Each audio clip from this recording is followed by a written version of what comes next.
Hello.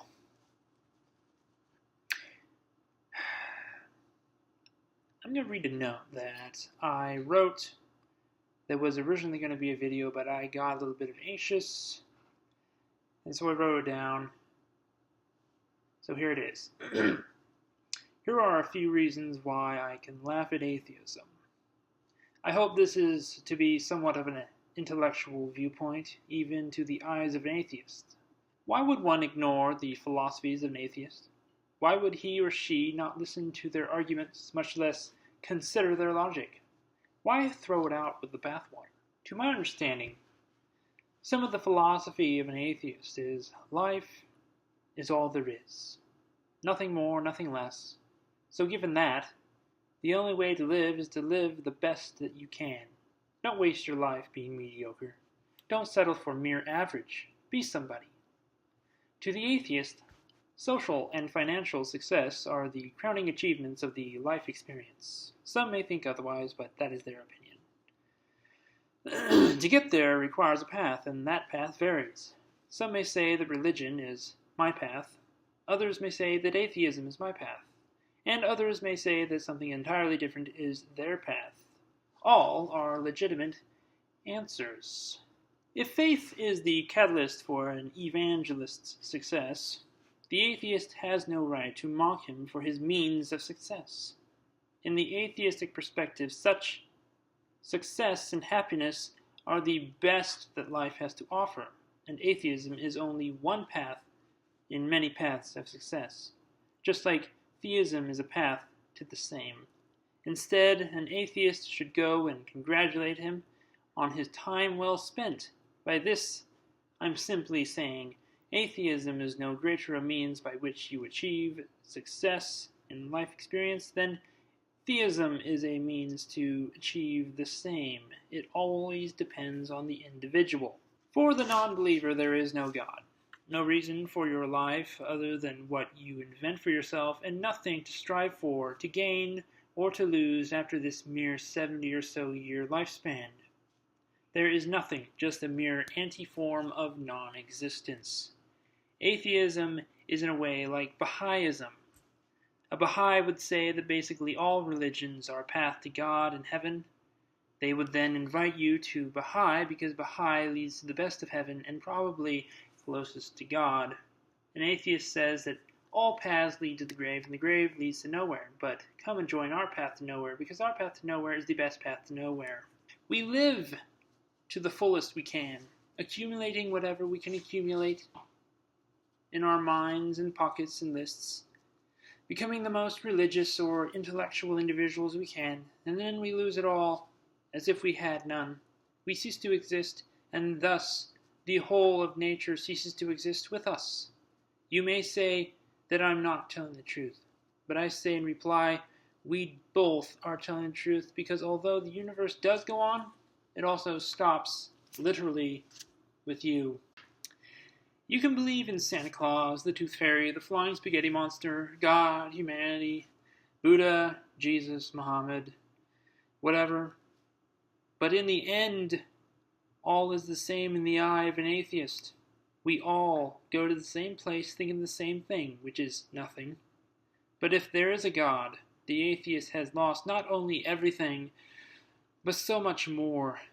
They show reluctance, however, to be absolute in their view of the existence of God.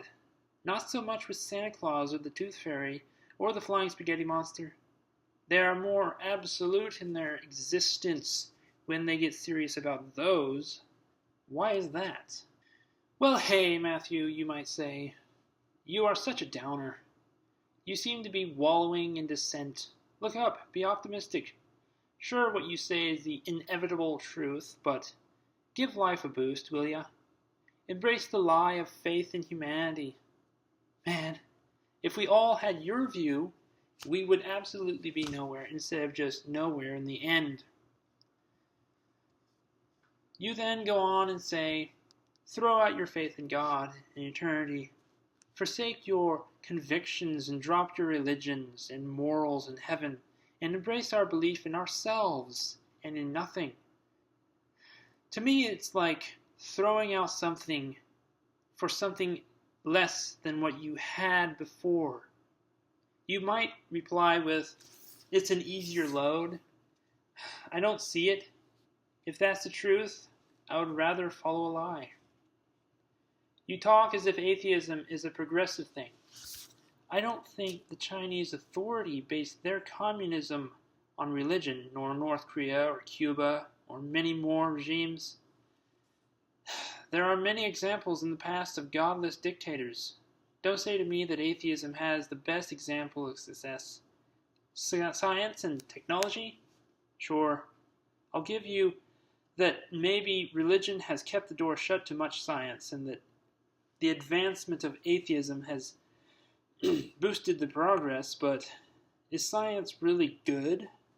It has done a whole lot for the comforts and expectancy of life, but at the same time, we have done and am doing tremendous damage to the whole planet, eradicating animal species, uprooting environments, polluting resources, and so much more. Yes, the arguments I have given are old arguments so far. By now, all the skeptics laugh at them. But they are nonetheless responsible, logical, relevant, considerate. Not the same that I can say concerning atheism, which is irresponsible and naive. For some people, the subject of God and eternity is a serious topic and is not to be taken lightly. The atheists seem to just throw it out the window, saying it doesn't exist. They say that if God exists, then he must be a beast who enjoys pain and death and destruction. In that statement, I will imagine they admit that if they were wrong, then they have a bad future ahead of themselves. But who knows, maybe everyone else.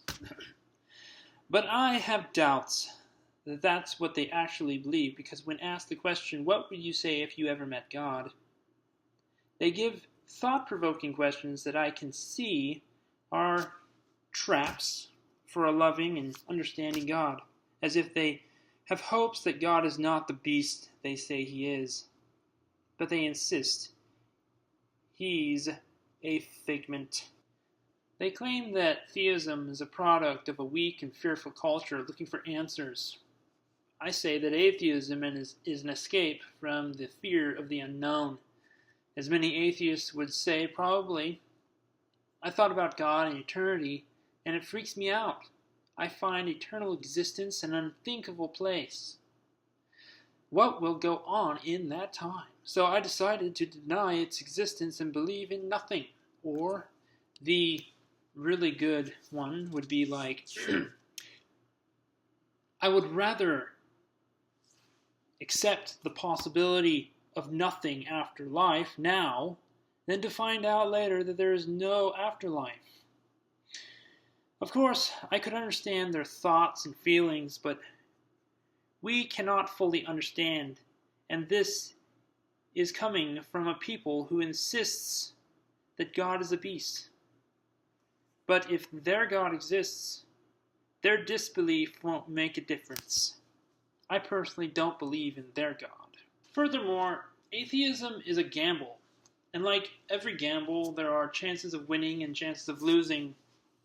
You may say you're not gambling, but that is what every gambler says when they are gambling their paycheck away. It was nothing. This week I'll have another one, and by the end of the month I'll have it all back. But you're not gambling your paycheck, or your car, or your house, or your fortune. You're gambling your entire future for a chance at a few years on this earth, hoping, believing the future won't ever come. The atheist claims to have the truth, or at least claims to have the knowledge, and then has the audacity to add a disclaimer, short and sweet and to the point, I could be wrong. If I was an atheist, it would make me sick to the stomach to say it to a theist, I could be wrong. Or it should make me sick, at least. I could not embrace an indecisive philosophy that threw out religion and eternity for me and my will, requiring me to admit that I could be wrong. Too much of a wobbly gamble of something too important. You say that Based on statistics of science and study, you determine the existence of God. Boasting about your curiosity being a bottomless pit for a perpetual mountain range of nature through your endless ocean of science study. How much more knowledge will you have to accumulate before you come to a decisive conclusion? When you say you are 95% sure, does that mean if God was real that he would only be real for 5% of the population and the rest will experience nothingness? Or are you saying that 95% of human study comes to the right conclusion? Sure, 95% will suffice for lots of things, but given the circumstances of this particular situation, not even 99% will gain my hand for your team. Now to touch on a very shaky subject. When it comes to life after death, I have seen many testimonies of many people. They are quite convincing. Are they to blame for coming to a belief more in God after what they went through? Even atheists have turned, and you can no longer just brush aside as if they were lying. It's now an hallucination, you say, and the atheist points to all the lack of evidence to claim it, the lack of evidence, as their own evidence. I'm not going to assume that everyone is telling lies and having hallucinations. I'm not going to be that irresponsible. As the atheist lives, he lives with an inconclusive belief that there is no consequences for your actions, believing in the unpreparedness for something you do not only not believe exists, but also not decisive in your belief whether it exists or not, basing your belief on your portion of science that you have done so far. So here I am talking to the computer, watching the green light in front of me. Maybe there's someone who watches this. Well, that so far has been a few reasons why I do not accept atheism. And I hope that what I've said so far is clear and understandable. I hope that my voice has not bothered you. And maybe I'll do this again someday. Well, have a good day.